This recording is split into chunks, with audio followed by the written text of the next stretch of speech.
The equation we're given here is x minus 2 squared over 9 plus y plus 2 squared over 8 equals 1. And first what we're going to do is find our center. And our center is going to be at 2 and negative 2.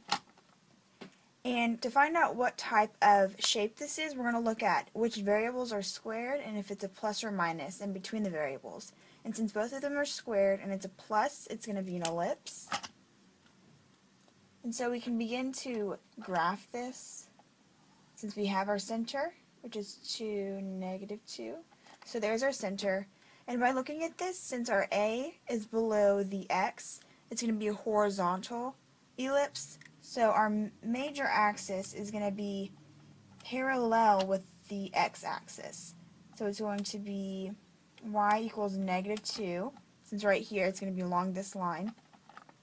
And our minor axis is going to be parallel to our y-axis. So it's going to be x equals 2.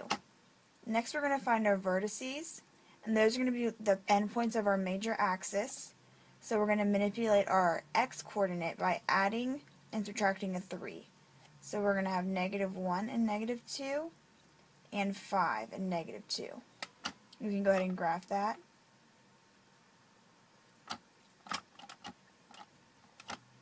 And we're going to do our co-vertices, which are going to be the endpoints of our minor axis. So we're going to change our x or our y-coordinate by doing 2 and negative 2 plus or minus the square root of 8.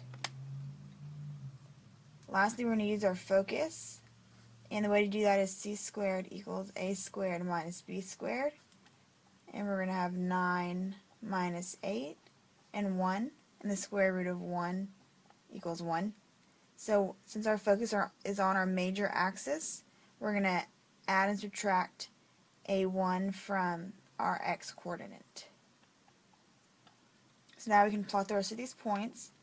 So 2 and negative 2, and the square root of 8 is a little bit more than 2, so we're going to go 1, 2,